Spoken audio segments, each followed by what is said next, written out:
The incarceration rate in America is constantly on the rise.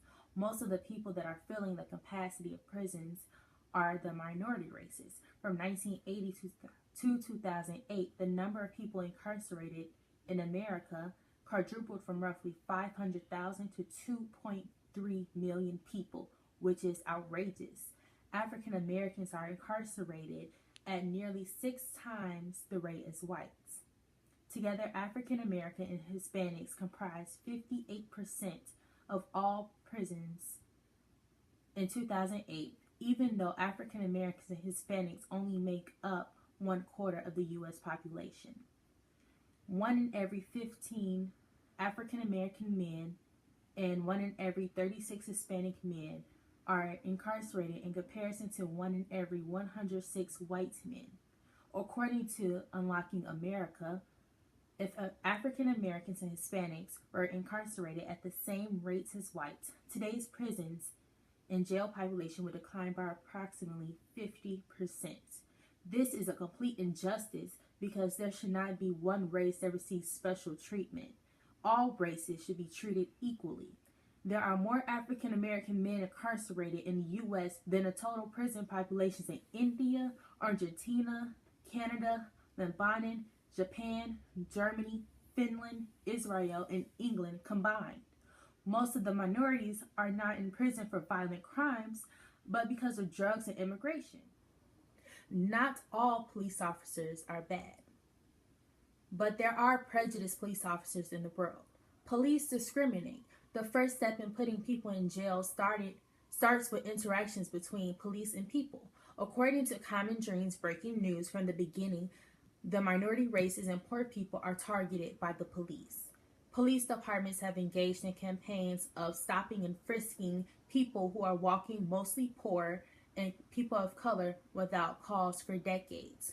According to Pope Francis in his segment on the Vatican Radio on March 3rd, 2014, he said that the world should not be judgmental and prejudiced, even though it is, but to not live in fear. The main reason why people should not live in fear is because we are God's children, and Lord's mercy is far greater than any prejudice.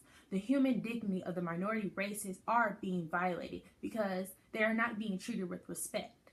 Natural law is being violated because police officers are using the law, but sometimes are abusing the law. In today's time, police officers are at times caught interpreting the law and abusing them based on their prejudices, instead of sticking to the law that governs society. For example, in the Evergreen Park neighborhood, police officers love to pull over minority races when they are driving, and when they are asked why they are pulled over, the reason is always speeding. When the minority races go to court to fight the ticket, the judge rules in their favor and they are victorious because the judge knows that Evergreen Park police officers have a reputation for pulling over minority races for an untrue reason. God calls for us to be loving to each other. In Matthew chapter 7, verse 12, in the New International Version, it states, "So in everything, do to others what you would have do to them, for this sums up the law of the prophets." Police officers are completely going against this with their actions. The New Testament law is being violated because in the New Testament, Jesus taught about how favoritism is forbidden. In James chapter 2, verses 9, in the New International Version, it says, "But if you show favoritism, you sin and are convicted by the law as lawbreakers." As human beings, we are not supposed to show favoritism to any race. God calls us to love everyone and to not discriminate. Church law is being violated because the canon states that the minister cannot be prejudiced when distributing the sacraments. Even though imprisonment does not deal with sacraments, it is called that we should not be prejudiced. Civil law is being violated because in order for a police officer to make an arrest, the officer must personally observe a crime.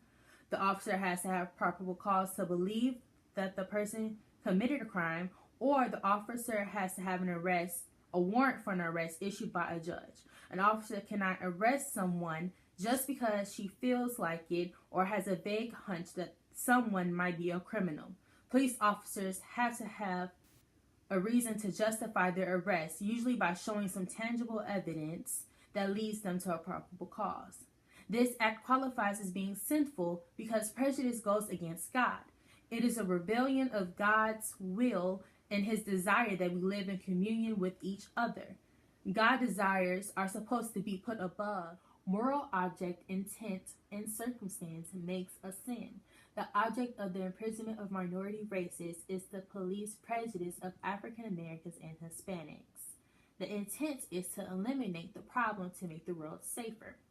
Police departments disproportionately target minorities as criminal suspects, skewing at the outset the racial composition of the population ultimately charged, convicted, and incarcerated.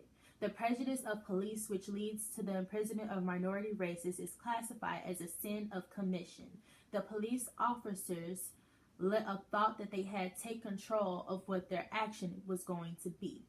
The Bible says in 1 Samuel chapter 16, verse 7, in the English Standard Version, "But the Lord said to Samuel, do not look on his appearance or the height of his stature, because I have rejected him. For the Lord sees not as man sees. Man looks on the outward appearance, but the Lord looks on the heart."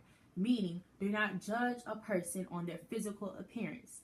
The magisterium has said that judicial duty should not be performed or conduct manifest bias or prejudice, or engage in harassment, including but not limited to bias, prejudice, or harassment based upon race, sex, gender, religion, national origin, ethnicity, disability, age, sexual orientation, marital status, or political affiliation. A vice that is shown is prejudice, but humans are not born being prejudiced. Being prejudiced is an action that is taught or learned by an individual. If society practices the virtue of changing the way that we see each other and to teach love in the household, prejudice most likely would not exist. If all people were not scared to express their feelings and concerns in a positive way, this injustice could be solved. Laws could be put in place, and harsh punishment could be put in place if there are police officers that are caught being prejudiced.